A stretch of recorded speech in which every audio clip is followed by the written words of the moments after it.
Hi everyone, I'm back and let's get straight on to attribute 3, which is commercial ability. So depending on where you work in the business, you will have different levels of exposure to commercial aspects. Some candidates come into chartership with a very strong commercial awareness, and these tend to be people who work with subcontractors or they manage contracts on a daily basis. For me, in my experience, I was a designer, a consultant. So this really wasn't the strongest attribute for me. So I had to do a lot of research and ask a lot of my managers and directors of the company about these aspects to really build up the level of knowledge I was supposed to have for chartership. So apologies if this presentation is really elementary for you and you work with contracts on a daily basis. Anyway, some of it might be useful.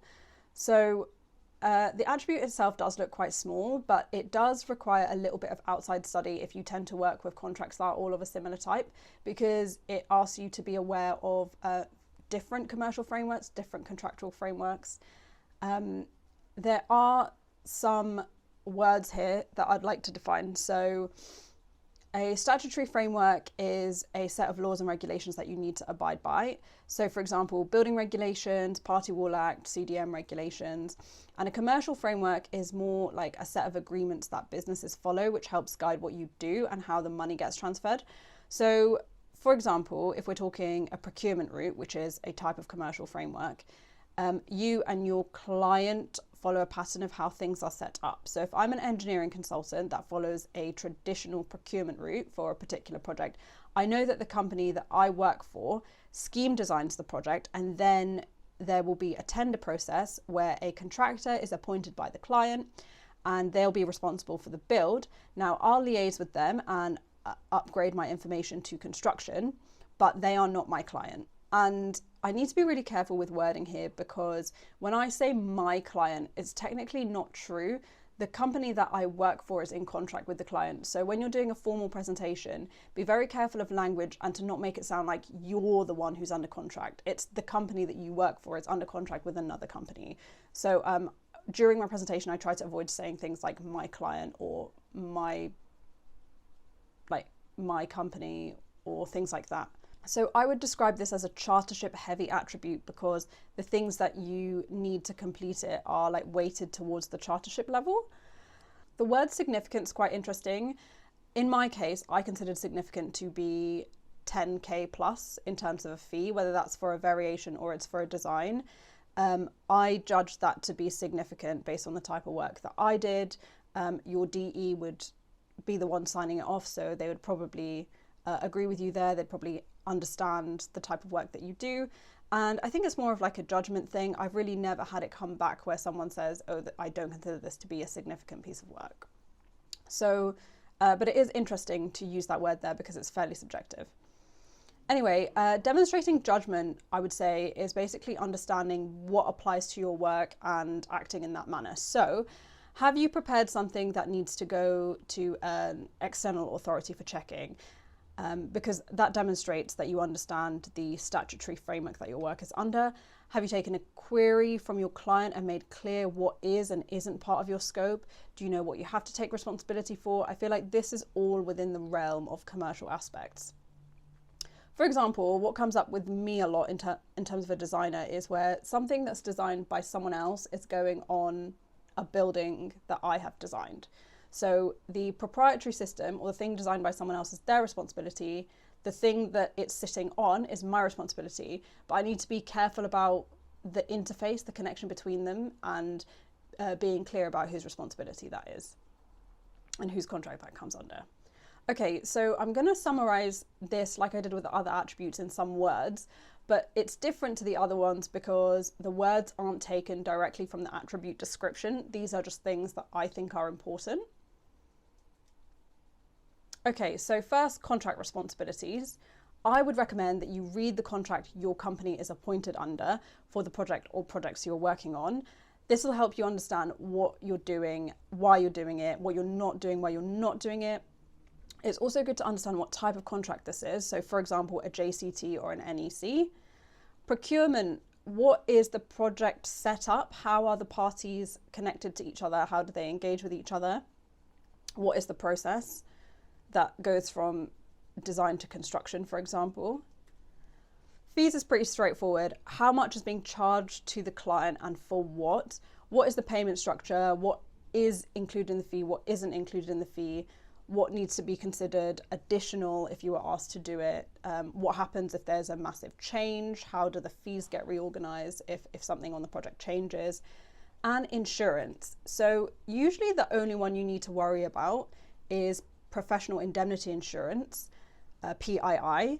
A lot of insurers provide CPD seminars that basically list what an engineer needs to know about insurance.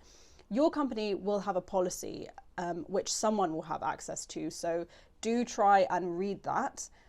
And if you don't, and also speak to someone that you work with if you don't understand any of the definitions or what a particular clause means.